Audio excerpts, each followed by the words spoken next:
Yes, guys, what's happening? And welcome to the live stream for Chelsea versus Chesterfield as the 2022 Emirates FA Cup campaign gets underway. And joining me to preview the game and try and predict a lineup for this one is, as always, George. Nice to have you back, mate. And welcome back to the channel, Theo from the Shed End podcast. Great to have you along, lads.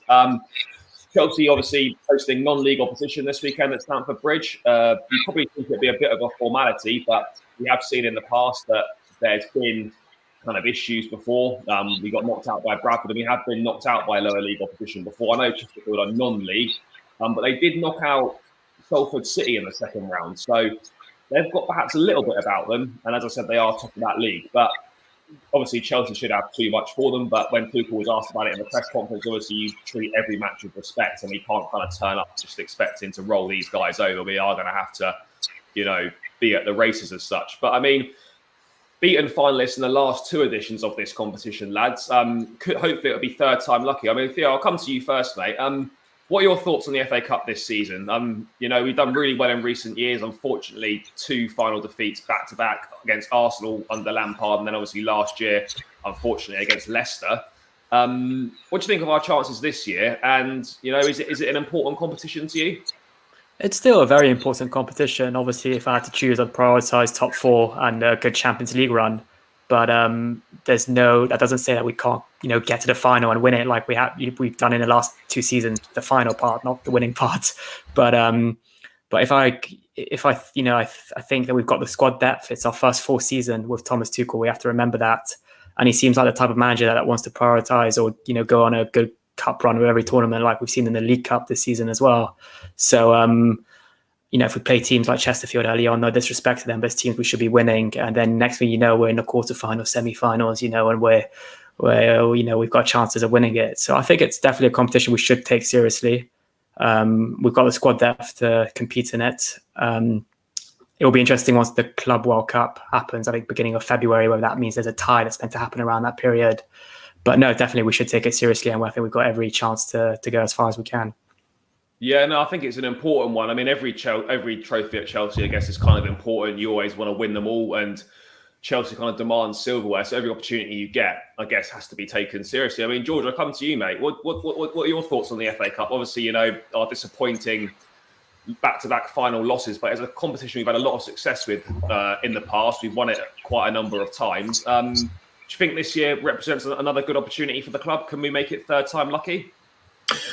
Definitely. I think with the league now pretty much a certainty that we're not going to be able to compete, I think the domestic honours really are up for grabs. And I think Chelsea, having one of the strongest squads in England, we've got to go for it, haven't we? Surprisingly, some of the other teams, I know they call it the City Cup now in terms of the League Cup, but the FA Cup, Liverpool, Manchester City don't tend to do that well. So I fancy us again. It seems to be our type of competition. I know it's lost a bit of its magic in recent years. A lot of people have said it's not quite the same and people don't take it seriously. But again, it's a shame that we didn't get the last two. I mean, you look back at how many FA Cups we've won. We probably could have had a lot more. And you look back at those moments and think, we need to be greedy and take those opportunities. And I think it's going to be a good occasion. We're obviously going to the game ourselves, Charlie. And, I'm looking forward to seeing some of the bit of rotation and a non-league side who obviously for them, it's their best day out of the season, going to a top Premier League club. I'm going to give it, throw hammer and tong at it. So I am really looking forward to it. And as much as I don't like the League Cup with the whole second leg business in the semi-final, I think the FA Cup still has some magic. And I hope there's no magic at the Bridge and it's a guarantee that we get through tomorrow, but you never know. Yeah, I'm pretty sure replays are now scrapped in the FA Cup. So I'm pretty certain now that whatever happens, it's decided on the day. So I think that's a lot better as well because, fixtures are so congested at the moment. I'm not saying we'd go to a replay necessarily, but do you know what I mean? Like, you don't want another fixture thrown in when we've got so many coming up as well. Obviously, we just had the news that the Brighton game has been rescheduled from the Club World Cup to Tuesday the 18th. So having thought we'd have a free week after Manchester City next weekend, we've now got a game a couple of days later again. I don't know why they've put that in there. We've literally only just played Brighton, so it's going to be about 2 or 3 weeks. And we're going to have played Brighton twice. So I'm not really sure quite what the thinking was behind that fixture rearrangement. But, we roll forward. And Theo, obviously you were at the game against Tottenham in the week. A great performance. We saw a slight change in formation, looked like the 4-2-2-2. And I thought we had some good success with it. Obviously, Thomas Tuchel did very much say that it's because we didn't really have 5 available, so we kind of had to go at the back 4. I just wanted to get your thoughts on it first. Did you like it? Is it something you'd like to see more of in the future? And do you think we could see it potentially rolled out again tomorrow? I think it was pleasing to see how well we played with that formation. It gives us an option, in these type of games when we don't have the defensive cover, we can play 4 at the back. We only need 4 defenders, and one of those can be Malang Sarr, and then it just means that the fullback positions are probably the hardest ones to find at the moment, given our injuries. But it was a really pleasing performance, and it gives us also one extra player, in midfield or as a striker, so more midfield cover as well. And player like Loftus-Cheek, I think, would flourish in that type of formation. Same with Sao Niguez, which we saw actually in Stamford Bridge on Wednesday night. So I think it would be likely that we play a similar formation, given that we still were quite short on defensive players against Chesterfield tomorrow. Yeah, I liked it. I mean, it might not be something we see for the remainder of the season. I think Tuchel, if he's going to change the system, he probably wants a full pre-season with it. I mean, I wouldn't completely rule out a change of system come next season. I think it might be something depending on the recruitment in the summer, and kind of what he thinks. But it's definitely a possibility that we could switch formations potentially. But I did really like it, as you touched on. Having one less defensive player, I thought we looked a lot better going forward, a lot more fluid. Could have just been maybe because Spurs were so bad, but I do think it looked a lot more dangerous, and it seems to get the best out of certain players that have kind of struggled in the 3-4-3. Namely Hakim Ziyech. I thought had an exceptional game. Not something we've really seen from him when the 3-4-3's been deployed. But I guess a big plus is the fact that we're quite fluid in multiple systems now, so that if a game requires it, if we're chasing a game, we can switch the system up, as we've seen when we go to an extra man in midfield, when we go 3-5-2 or whatnot. It looks like we can be equally as fluid in a 4-2-2 formation. But George, I mean, what were your thoughts on that formation? Did you like it? Are you a fan of it? Yeah, I think we need to be more versatile. I just wonder if we missed a trick when we were struggling with home games, whether we could have changed it in some of the league matches a bit earlier on in the season. These formations tend to have cycles, don't they? And certainly, we've had about, just over a year now of Thomas Tuchel, and I think teams are starting to work us out a little bit. And with the injuries that we've got as well, particularly with the wing back areas, we are quite limited in what we can offer. Obviously, Lukaku coming back helps us, but I liked it. I mean, let's not get away from it. Spurs again were woeful. There was a great tweet from Neil Barnett that said it's the festive season, it's the gift that keeps on giving, which is Spurs that just bottle a big game, which is exactly what they did. I mean, I was worried when they had Kane, Lucas Moura and Song up top. I thought, they might give it, but for a semi-final, it was like a training exercise for Chelsea, to be quite honest with you. But I did like it, and I think we need to see more of it, particularly when we have struggled at home games to see teams off. So yeah, I'm looking forward to it, and I do expect that we will have a change tomorrow. Yeah.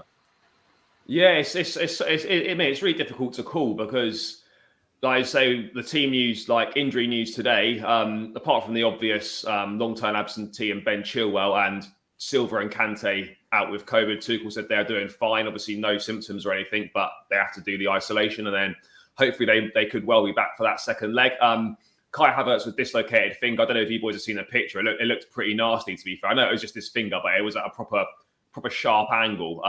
Doctors have said he's okay. He's okay to play. Whether we'll see him or not is another question. Azpilicueta was just cramp in his hamstring, so luckily it's not another kind of long-term injury. But I would be surprised if we saw him in the starting lineup tomorrow, given just the fact he's playing those amount of games in a short space of time, and given his age as well. And we're probably going to need him for upcoming games. The second leg and then against Manchester City next weekend. But there were positives to have in Trevor Chalobah and Christensen back in training and fit and available for selection. So I imagine one or both of those will probably play some part tomorrow. So it's nice having had so many injuries and so many selection headaches that, we're close to kind of a full bill of health. But I mean, talking about the side before we kind of get into the lineup a little bit later on. I mean, how rotated, Theo, I'll come to you, mate. How rotated do you think this is going to be? Because, there's kind of varying degrees of thought. Tuchel has said in his press conference that he wants to use this as an opportunity to give players minutes that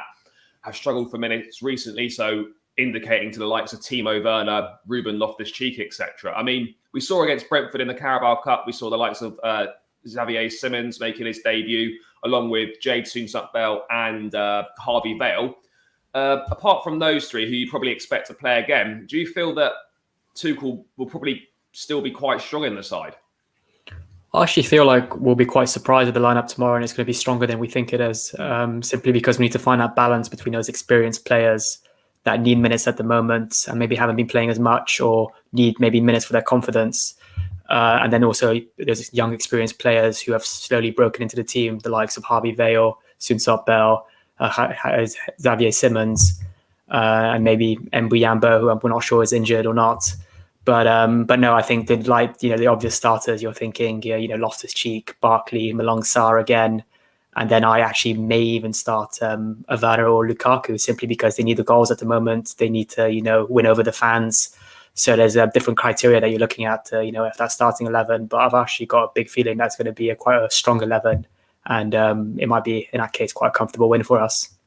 Yeah, I think it's a good opportunity to use it as a game, no disrespect to Chesterfield, to kind of build certain players' confidence with goals, or players that perhaps need goals in those forward areas. It's a great opportunity to bag some against non-league opposition. And when you're playing for Chelsea, you shouldn't really be struggling to create chances against Chesterfield and putting them in the back of the net. I mean, George, I'll ask the same question to you, mate. How much rotation are you expecting? And would you kind of keep the side relatively strong, or do you just think that we should be giving more players an opportunity from the academy? It's a tough one for me. If it was me personally, I'd be giving the youth team a bit more of a run out, just because there's been a lot of pressure recently on the COVID outbreak and fixture demand. And I think, well, if you're gonna be on this, I know Tuchel hasn't come out and said this particularly, but more Klopp and Pep. But you can't really moan about this and then not use these games as opportunities to rest players. But yeah, we can't take the game for granted. And like Theo said, I think it's important to keep some of those squad players games of it, because if you're Loftus-Cheek or Ross Barkley and you don't get in that team for an FA Cup game against Chesterfield, you're probably thinking, well, when am I going to get a game? So I think it is an important balance. And again, you need to have good management in order to get this right, because we need to have the right balance between respecting the opposition, giving the players that need game time, like Theo correctly said. I think I'd probably see Werner tomorrow from the start. I would like to see him play. Don't know if he'll risk Lukaku, but I guess again for the same reasons, he might need goals. But then if he gets injured, is that do we really need him? Yeah, so it's a really hard one to call. Probably the hardest one so far this season to call in terms of a third round fixture in the FA Cup. But we never know. Yeah, I mean, I guess we got so many options, and it will be exciting to see some of these young lads kind of live in the flesh, as it were. I mean, Theo, you obviously saw Harvey Vale come on for his home debut right at the end in the week. He's kind of been the one that has been given the most opportunities. We saw him on the bench against Southampton in the Carabao Cup. He made the trip to Malmo on the bench as well. He's kind of the next one, perhaps, off the production line. Obviously, we didn't really see a great deal of him when he came on in stoppage time against Tottenham. But what are your thoughts on Harvey Vale? Do you like him as a player, and like what you've seen of him so far in the first team, particularly that Brentford game? And I don't know if you've seen any of him in the academy football, but what do you make of him as a player? He looks like someone that has got a lot of potential. Yeah, look, bags of potential. The small glimpses we've got from him this season, away to Brentford and then at Stamford Bridge on Wednesday night, he looked very promising. I think good link-up player of the players he was playing around, whether it was Mount, Hakim Ziyech on Wednesday night. And what I quite liked with him, he doesn't seem very shy as well. And he's making his Stamford Bridge debut, and he's willing to, try new things, try these flicks. I think at one time I forgot what he did, but he really impressed the Stamford Bridge crowd, and it was almost like he was showboating. And this is on his Stamford Bridge debut, so he's confident as well, which is what you want to see, but not too confident in a way that he'll do something silly and lose the ball. Against Brentford, I thought he played a very good game. He did everything he had to do. I think maybe if it wasn't for Barkley, he would have assisted a few goals at times. So no, I'm excited to see what's next for him. I think a loan may be sensible next season if maybe a championship loan. And I think there will be those opportunities for him now that he's broken through into the the senior team. And I think tomorrow is a big opportunity for him as well. I think he'll want to score now. I think that's the next step for him. So I'm excited for tomorrow's game, particularly for Harvey Vale. I mean, it's a massive opportunity for him to get his first professional goal for Chelsea. It's Chesterfield, no disrespect, academy sides are probably just as good, or if not harder opposition that he would have played against this season. It's just vitally important that we kind of don't let Harvey Vale slip through, and that his contract is up in 2023. We don't want to lose him and see him go on and do something better somewhere else. So we do need to try and sort that contract out. I agree with you, Theo. I think it is important that next season he goes out and plays regular first team football at a higher level. So, i.e. a championship level. I think there'll be plenty of takers for him. George, I'll ask you this, mate. How excited are you and how pleased are you to see that, finally academy graduates at Chelsea are getting an opportunity and there is a clear pathway to the first team? Because for so many years, we'd win multiple FA Youth Cups, UEFA Youth Leagues, and you wouldn't see any of these guys play for the first team. But it seems like in recent years now, Frank Lampard, fair play to him, a massive part of that was down to him. I know the transfer ban was there, but he did put the trust in these players. And I think it's shown in the academy now that actually, if you're good enough, you will be given the opportunity. So how pleased are you to see that Cobham is finally kind of doing what Roman invested all that money for it to do? Yeah, it's funny because as I've got older, my mindset's changed. I think when Roman initially came onto the scene, I was all about success and, get the best player in for that position that's ready-made and we can get the trophies. Now we've got them under the bag. I know we want to win more, but I think I'm a bit more relaxed about it. And I want to see Chelsea give these youth players a chance. And I'm not so league or glory hungry anymore.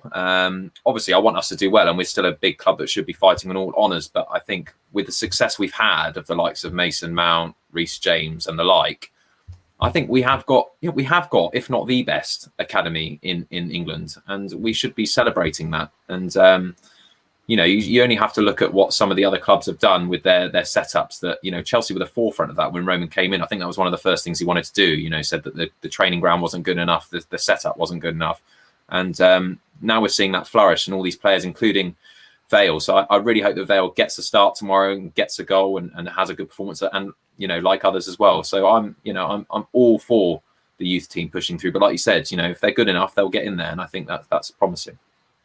Yeah, 100%. And it's great to see because, as we've touched on before many times, it saves you a lot of money in the transfer market. It really, really does. And it's not just the guys that are coming through at the moment, it's the guys out on loan as well. I mean, we seem to forget, someone like Ian Matson out on loan at Coventry is having a fantastic season.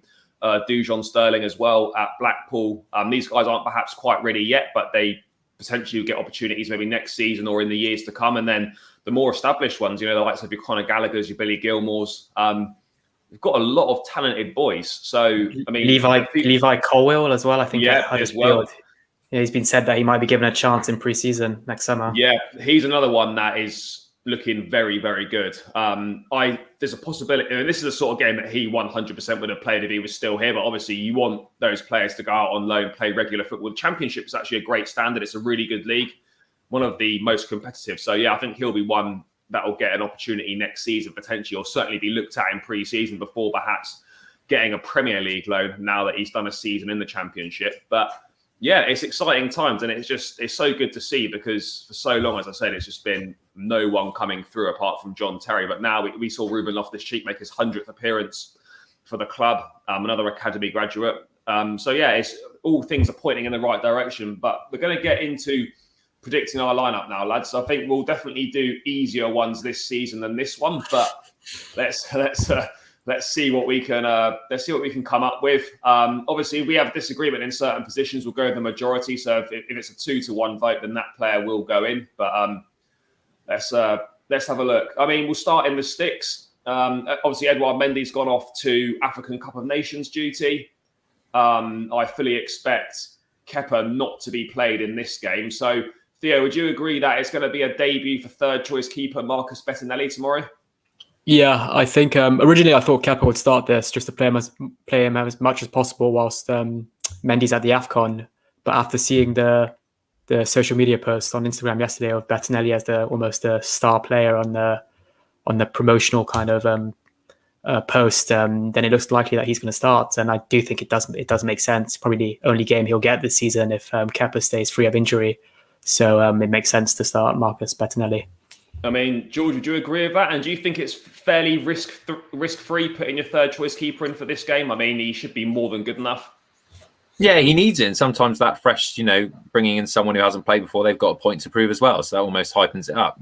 Sometimes players might struggle, like a Kepa who's thinking, I've got an FA Cup third round against non-league and, I'm a big-time player, blah, blah, blah. But Bettinelli, he'll be looking forward to it. He wants to impress. He wants to, make his appearance. I agree with Theo. I think it makes sense. It's risk-free. You don't want to risk injuries, particularly with Mendy going away. So, yeah, makes sense for me. And I've actually been to a few Fulham games where Bettinelli was starting in goal for Fulham and actually was very impressed by him. So I'm actually confident he can do a job, especially if it's against Chesterfield. So I've got my all confidence that he'll play well tomorrow. I mean, it must be hard work being a third choice goalkeeper because you're literally just being paid to go training. You know that you're basically never going to play unless you get an FA Cup tie like this or, or there's an injury crisis. You're literally never going to play football. It must be quite a strange mindset to have to accept. But yeah, this will be an opportunity for him. And as you touched on, it's really going to be the only game he ever plays in a Chelsea shirt. So he needs to enjoy it. And, he might be a popular member of the squad. I'm not sure. We saw the likes of Rob Green, who was a third choice keeper. He was very popular with the Chelsea squad. So yeah, I mean, it's a good opportunity for the lad tomorrow. And it'll be good to see what he can do. Moving on to the back. I mean, I've got it as a back three down here, boys. I do think that given the fact that the injuries list is slightly easing and players do need minutes, I feel that we probably will play a back three. We could be wrong, but I mean, I'm going to reel off who I think is going to play. I think it's going to be quite a strong back three. I think it'll be Trevor Chalobah on the right side, Christensen in the centre, and Malang Sarr on that left-hand side. I mean, George, anything you disagree with there, or do you agree with that? You need to unmute yourself. Sorry, guys. To be honest, I drafted a quick team and started obviously with the back line. I think that was going to be my three with Sarr, Christensen and Chalobah. I think it needs to be slightly stronger at the back than maybe other areas, just because you need to have a strong base. And Sarr needs more minutes. I know he played in the cup match in earlier in the week. Christensen's dropped out ever so slightly in the last few weeks with Aspie coming back in. So I would expect those three to start. But again, you do never know. He might throw in a surprise. Yeah, I mean, we could see a 4, but I just think with those guys back available again, I'm not really sure. And they do need minutes as well. Chalobah and Christensen been in and out the side of injury, so it'd be good for them to get more minutes under their belt. I mean, Theo, anything you would do differently there at all? No, I originally thought maybe we'd go with a back four again, just simply because we didn't have enough defensive cover. But if Chalobah and Christensen are fit, which I really hope they are, I would hate for them to, to see them go to deck early in the first half. But if they are fit, let them start. And it's crazy to think now when you look, you do consider Christensen and Chalobah as experienced players, I suppose, given the other players that may be surrounding them in this starting 11. So yeah, I'm happy with that back three. Yeah, I think it makes the most sense. I don't think we'll see Azpilicueta. He probably needs a rest. Thiago Silva out of COVID. Rudiger should definitely be rested for this game. So it doesn't really leave us with any other options. I mean, we did talk about the Dutch centre-back, Mbuyema, I think his name is. There's not really been any news on him. He's not been pictured in training at all anywhere with the other young lads that have joined up with the squad. So perhaps he's injured or he's going to be used for the academy season. So, I mean, if there is any news on him, then he could well play, but it doesn't seem likely. Moving on to the right wing-back position. We saw Xavier Simons play there against Brentford.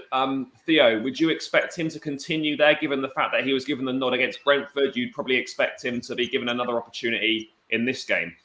I think he'd be my right wing back choice for sure, simply because we don't have that much cover. Like you said, Aspie deserves a rest. Reece James is injured. And if I'm completely honest, I don't think it's the type of game where we should be playing Hudson-Odoi or Pulisic as right wing back. So it makes sense for me to start Javier Simons. Yeah, no, I'd agree with that. I mean, George, anything for you to add there, mate? Would you agree with that selection, or do you think we should be going with someone else? No, full house for me, boys. I just think there possibly might be Hudson-Odoi, but I would expect Simons. So it's a full house from me. This is where it gets interesting, lads. George, I'll stick with you, mate. Left wing back, we haven't really got that many options, unfortunately. I wish the guys would just crack on and sign someone, because you're seeing players like Coutinho's joined Aston Villa today, see other clubs doing business, and it's like Chelsea seem to always be either scouting or doing like you're going to be in talks and whatnot. But it'd be nice if we could just get on with something and bring someone in, because we haven't really got any options. This would be a perfect game for Marcus Alonso to be rested in, but unless we go Sal Niguez at left wing back, we haven't really got many other options. I mean, or a Callum Hudson-Odoi or a Pulisic, which we probably don't think is the best of ideas. I mean, George, what are you thinking on this left wing back position? Do you think it's have to be Alonso again, or have you got any other left field ideas? Well, this is where I think there's going to be a slight curveball, because I don't think he is going to play Alonso, just because we need him to play in the big games, and therefore this you've got to rest him in this game. I know we're a bit stuck there, and we'll have to almost paper over the cracks slightly and play someone who's not familiar with that position. We saw it. We were at the League Cup match early on against Saints, where I think Sal Niguez played there. Could be him, could be Pulisic. But I really don't think it's wise to play Alonso, just because then if he gets injured, we're in real trouble. Fucked, yeah. And I think he needs a rest. He's played a lot of games. He's not getting any younger. He's not the quickest of blokes either. I'm not saying he's not fit, but you can't be playing him in this non-league against non-league opposition for me. So what are you saying? Are you saying Sal Niguez then? Yeah, it's a toss-up between him or Pulisic for me. Otherwise, like you said, we haven't really got any other options. No. So I'm not sure. I don't know what Theo thinks about this, but Theo, what are your thoughts, mate? I completely agree. I completely agree with George. He's the only kind of player that's fit to play that position, but at the same time, he's too important to risk in a game like this. So I would rest him and play a player that's a bit more unfamiliar in that position. I think I'd prefer Pulisic over Sal. That's me personally, because I think Sal deserves to play in midfield after how well he did against. Yeah, I just don't think Sal's going to play in midfield though, because I think he'll play Ruben and Lewis Baker, which we'll come on to in a sec. But I mean, I don't think Baker will start. I don't think Baker will start. I mean, this is what I think, but I've gone Sal left back. All right, it's 2 against 1 then. It's 2 against 1. It's a democracy. we do things fairly. It's a 2v1, so unfortunately, Sal Niguez is there. But I wouldn't be surprised if we saw Hudson-Odoi or Pulisic. But I think if Alonso is going to be rested, then we are short on options. Moving into the midfield too, then boys. Theo, I'll stick with you. Having made his 100th appearance in the week for the club, Ruben Loftus-Cheek, he needs minutes. Tuchel did say in the presser, as I mentioned earlier, that he's going to use this game as an opportunity for players who need minutes. So, having said that, do you feel that this is a game Loftus-Cheek will start? 100%. He got, I think, 15 minutes against Tottenham. He's back now. He's playing his football. He's back in training. He made his 100th appearance. It makes sense to start him in a game like this. And hopefully he can start building his fitness up as well towards Premier League games. The player that's going to play alongside him, I've actually got no idea who it will be. It's a tricky one because I don't think it will be Baker. I don't know what catch the presser today, but I don't think Baker's name was even mentioned, if I'm not mistaken. No, not many names were mentioned. Yeah, okay. I don't know if Loftus-Cheek and Barkley is not the best two you'd want, but maybe in a game like this, you'd risk that. But if you both think Baker could start this one, then I'm happy to put his name alongside Loftus-Cheek's. It's a possibility. I mean, George, you in agreement with myself and Theo that it's definitely a game Ruben will start? Yeah, I don't think we need to discuss. I think Loftus-Cheek will start. I just hope he actually does something. I really want him to just impress in this game, and this is a perfect opportunity to do so. But I agree, boys. I honestly, I don't know who's going to start. We obviously know it's not going to be Kante, Jorginho, Kovacic. So you're looking around and thinking Ross Barkley and Loftus-Cheek's a bit dangerous, but they should still have too much to deal with it, though, isn't it? Yeah, that's the thing. So I tend to agree with Theo. I still don't think he'll start Baker. I don't think so, even though Baker was scheduled to start against Brentford until he tested positive for COVID. Do you not think that on that token he could get an opportunity here? Because we're looking at it and, all right, Sal Niguez could play there if someone else plays at wing-back. But other options, you've got Lewis Hall and Charlie Webster, two young lads from the academy. I think they're both 17, or one's 17 and one's 18.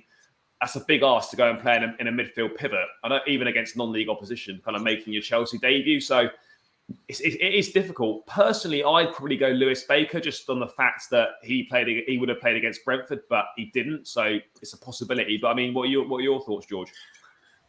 Well, it would be harsh on that basis because he was obviously given an opportunity, couldn't play for unforeseen circumstances. So you would assume he'd repay his favour. But I mean, we could be wrong. You could see like Theo's option. You could see Saul playing in the middle and then someone else at left back, and that completely changes it. But even though you've been outvoted, Charlie, you seem to have put Baker in anyway. So I don't. Oh shit! I've been outvoted. No, let's go with it. Let's go with it because let's go with it. Let's put Baker in there. He's been at Chelsea for so long, and I think it's probably he's like 24 or 25. He's been here for years and years, and like. He was meant to, I remember when he was coming through, it was meant to be like sort of the next big thing, and it just never happened for him at all. Now let's face it, lads. We've seen enough of Barkley, and we don't want to see any more of Barkley. So let's start Baker. Let's go. Let's roll the dice and go Baker. Front three now, boys. This is where it is going to be perhaps a bit more difficult. Theo, I'll come to you first, mate. We'll start on the right hand side. What are your thoughts there? Do we think someone like Harvey Bell on the right-hand side and maybe Timo Werner on the left with Soonsup Bell through the middle potentially? I mean, what are you thinking for that front three? And would you go? Let's start with your one on the right-hand side first. I mean, it's the type of game that if Barkley doesn't start, then you're thinking, will he ever play for Chelsea again? Well, in all honesty, I think he's done anyway. To be honest, I mean, I know that there's 6 months to Everton, maybe for the finish of the season. That's a possibility for him, but I do think he will start tomorrow. Tuchel seems to have almost taken him a bit under his wing this season, even though he's underperformed. But I think it will be Harvey Vale and Baker in those two positions. Sorry, what am I saying? Harvey Vale and Barkley, not Baker. Yeah. So are you in agreement that Harvey Vale definitely plays probably right hand side? Yeah, 100%. George, can you agree on that? Is that one we can all agree on? You think Harvey Vale? Yeah, Harvey Vale has to start for me. So yeah, I'd agree with that. I don't have anything to add to that one. Let's go with the left-hand side then. We saw him play 45 minutes, against Spurs. Looked sharp again, same old dog shit finishing, but he looked okay. Are we expecting him to get more minutes again today? Maybe tomorrow, sorry. Boost his confidence with some goals. I mean, he should be able to score against non-league opposition. I know he's struggled, but he should be able to hopefully find the back of the net. I mean, Theo, I'll come to you first, mate. Do you think Werner on that left-hand side? I still think Barkley will start tomorrow, but I do think Timo will start as well. So I think Timo would be a false nine and Barkley on the left, or some kind of way to fit in Barkley, because we have to remember it could be a 4 at the back as well. Could be a 4 at the back. So we agree that Timo Werner is going to play, though. Not sure somewhere in that front three you feel he's going to play. Yeah. George, you agree? Yeah, and you say he might be easy, but it might be really tough because non-league are quite dirty, physical. He might not like it, particularly as he's come out and said that players are very strong. He doesn't do tends to these well. guys are going to probably be quite physical, quite rough. Yeah, they'll bash him up. Just quickly on Timo, George, how important is it that if he does play tomorrow, that he does actually get on the score sheet or contributes in some way? Because for me, he's like a confidence player, isn't he, essentially? He is. He needs, like you said about Barkley, he needs the arm around the shoulder, like Theo said, and someone to just say, keep giving him the compliments. And I personally like Timo. I think he does offer a lot when he plays. It's just, like you said, it's that decision that he needs to contribute with goals and assists a bit more. But it's tough. He's coming back from an injury.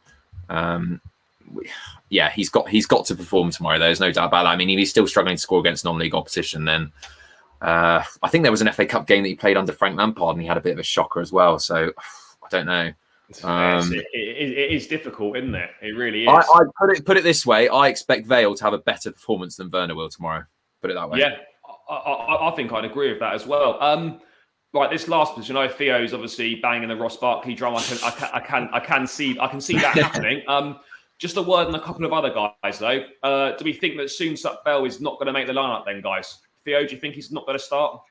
He'll be in the squad, whether he starts or on the bench. I don't know. And we have to remember, like I said before, it could be a 4 at the back, which gives us another attacking player. But I think he'll play a part tomorrow, whether it's off the bench or starting, I don't know. And we don't think we'll see Callum Hudson-Odoi or Hakim Ziyech tomorrow. Even though Hudson-Odoi didn't come on in the cup against Spurs, do you still feel that he'd probably be on the bench again?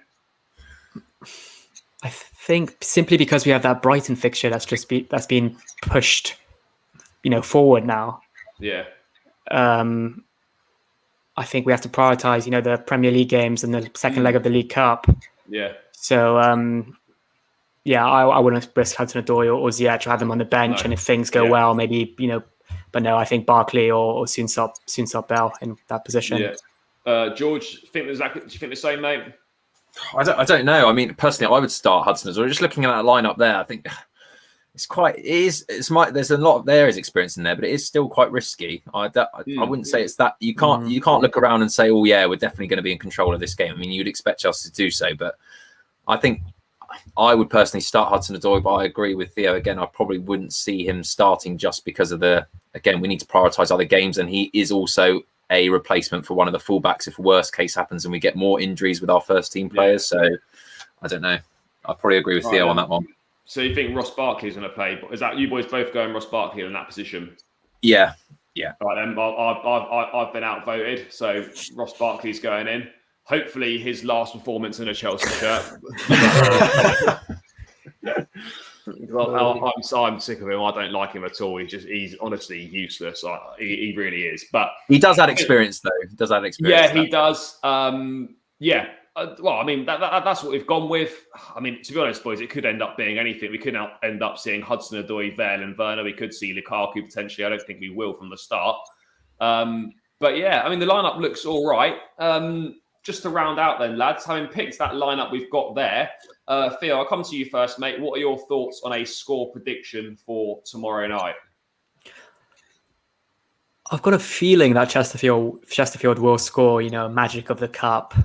But I think we'll have enough to score more than a few. So I think it'll be 4-1 to Chelsea. George, what are you thinking? Yeah, I agree with you. I think there'll be a moment where maybe Chesterfield get in front and people think, the unbeatable is going to happen. But I think as the game goes on, their legs will start to tire and we will open them up. Hopefully we don't have to bring reinforcements in. I'm going to go 3-1 Chelsea, I think. Boys, I'm going to be slightly ambitious. I think we might absolutely bash them. I'm going to go for a 5-1. I think they'll get one. They'll get one, I think. But I think this is we need to fill our boots here. We can't be. We do struggle for scoring a lot of goals, really. So I'm going to go for a 5-1. But yeah, that's just myself, George, and Theo's thoughts on the Chesterfield game, predicting the starting lineup. As always, guys, make sure you let us know your thoughts in the chat. Let us know your thoughts in the comments if you agree or disagree. And yeah, that rounds out the stream for the Chesterfield game tomorrow. Myself and George will be there, so make sure you stay tuned for the match day vlog, which will drop on Sunday, as well as our player rating stream as well. Thanks so much for joining me as always, Theo. Make sure you check out his podcast and his socials. I'll link it in the video description below. And as always, smash a like on this video. And if you're watching the video, whether live or watching it back, and you're not subscribed, please do smash that subscribe button. I really appreciate all of the support and all the help. We're trying to grow the channel, so keep helping me push forward. So click that subscribe button and smash a like on this video. And we'll catch you on Sunday in a player rating stream. Cheers, guys.